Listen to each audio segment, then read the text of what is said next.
कभी कभी छाती में दर्द का उठना, सांस लेने में तकलीफ होना और अत्यधिक थकान महसूस होना और स्पेशली सनसेट के टाइम में ये थकान बहुत ज़्यादा बढ़ जाती है।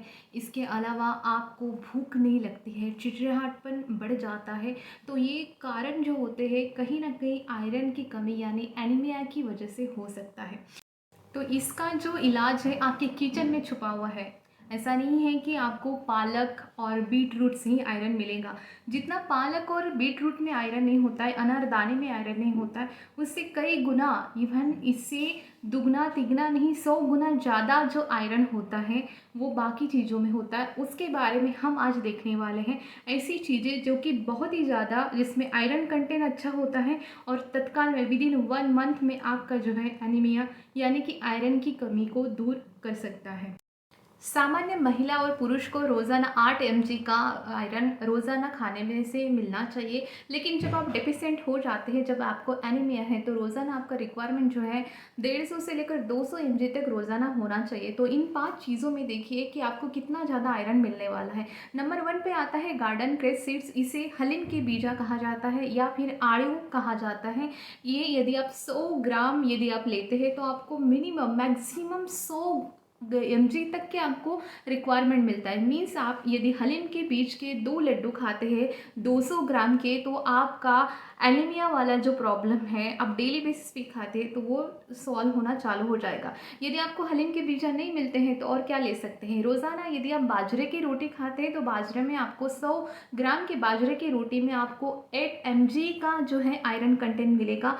कमल ककड़ी जिसे धेस भी कहा जाता है, इससे क्यों, यदि आप 100 ग्राम कमल ककड़ी खाते हैं, सारी चीज़ें याद रखिए 100 ग्राम के इसमें हम तोलेंगे तो उसमें आपको कमल ककड़ी में 60 mg, जानिए 60 mg इसमें। और आपकी पालक में कितना होता है आयरन 1.14, और जो आपका बीट रूट है 1.17 mg होता है। जहाँ की कमल ककड़ी की बात आती है तो आपको जो है 60.9 mg तक आपको आयरन कंटेंट मिलता है। दालों की हम यदि बात करते हैं तो दालों में सबसे ज़्यादा आयरन कंटेंट सोयाबीन में होता है, जो कि 100 ग्राम की सोयाबीन यदि आप खाते हैं, सोयाबीन की आटा की रोटी यदि आप खाते हैं तो 10 mg तक आपको जो है आयरन मिल जाएगा। यदि आपको सोयाबीन नहीं खाना है तो आते हैं बंगाल ग्राम यानी कि चना दाल की तरफ। चना दाल को आप यदि बेसन की फॉर्म में खाते हैं तो आयरन कंटेंट कम हो जाता है।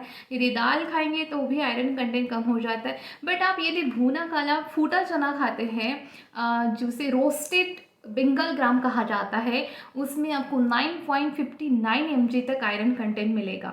दूसरा आता है काउपी यानी कि इसे कहा जाता है बरबटी। बरबटी में 9.53 mg तक आपको जो है आयरन कंटेंट मिलता है। तो दालों में याद रखिए आपको सोयाबीन से आयरन मिलने वाला है। बंगाल ग्राम फुल जो होती है, होल बंगाल ग्राम रोस्टेड फुटाना जिसे कहा जाता है, उसमें आयरन कंटेंट ज़्यादा होता है।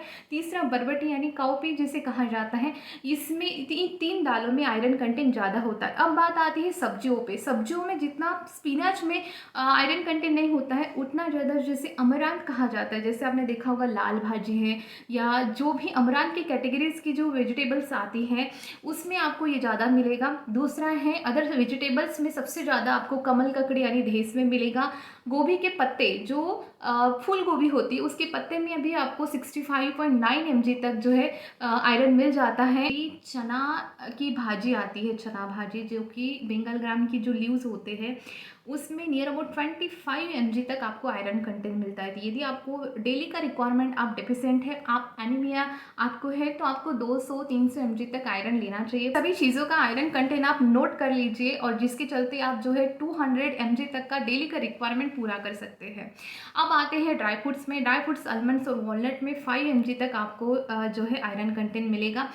पोहा वैसे तो बना राइस से है लेकिन इसका भी आयरन कंटेंट काफ़ी अच्छा है। यदि आप एनीमिक है तो रोज़ाना पोहा के साथ में 1 गिलास भर के नींबू पानी यदि आप पीते हैं तो आयरन कंटेंट आपका बहुत जल्दी बढ़ जाएगा। जैसे यदि 100 ग्राम का भी पोहा आप खाते हैं तो इसमें नियर अबाउट 20.21 mg तक आपको आयरन कंटेंट मिल जाता है। यदि आप इसको लेमन वाटर के साथ में लेते हैं, कंबाइन कर लेते हैं, तो ये बहुत जल्द इन्हांस हो जाएगा और बहुत ही जल्दी आप जो है एनीमिया से छुटकारा पा सकते हैं। तो ये चीज़ों का ध्यान रखिए कि आपका रिक्वायरमेंट जितना है, जैसे 200, यदि आप एनीमिक है तो 200 mg या थोड़ा सा ऊपर भी चल जाएगा, लेकिन एक्सेसिवली मत खाइएगा। जैसे बहुत ही ज़्यादा हायर अमाउंट में आयरन आपको गार्डन के सीड्स में मिलता है, जैसे 100 ग्राम का यदि आप इसका लड्डू बना के खाते हैं तो आपको नियर अबाउट 100 mg तक का आपको आयरन कंटेंट मिल जाता है, जो कि काफ़ी हाई हो जाता है। दिन में यदि आप 2 लड्डू भी खाते हैं तो आपको पूरा रिक्वायरमेंट जो है फुलफिल हो जाता है। बहुत जल्दी आप एनीमिया रिकवर कर सकते हैं विदाउट टेकिंग एनी सप्लीमेंट्स। तो आप कैलकुलेशन कीजिए, जैसे आपने 100 ग्राम का यदि एक लड्डू हलीम के बीज का खा लिया, तो आप कॉलीफ्लावर है, मतलब जो लो इन जो आपको पसंद है वो चीज़ें आप खा सकते हैं। यदि आप हलीम के बीज आपको नहीं मिलते हैं तो आपके लिए गोभी के पत्ते, जो फूल गोभी के पत्ते होते हैं उसमें भी 63 mg तक है, वो आप ले सकते हैं। इसके साथ में पोहा नाश्ते में खाइए, पोहा आपको इजीली 20 mg तक आपको आयरन दे देगा। इसके अलावा आप जो है रोस्टेड चना आप रख सकते हैं पास में स्नैकिंग के रूप में, वो खा सकते हैं। नींबू पानी साथ में पीजिएगा, क्योंकि विटामिन सी जो होता है आयरन को बहुत अच्छे से एब्जॉर्ब कर लेता है शरीर में, और बहुत ही जल्दी हमें एनीमिया से छुटकारा मिल जाता है। तो आई होप ये वीडियो आपके लिए हेल्पफुल रहेगा।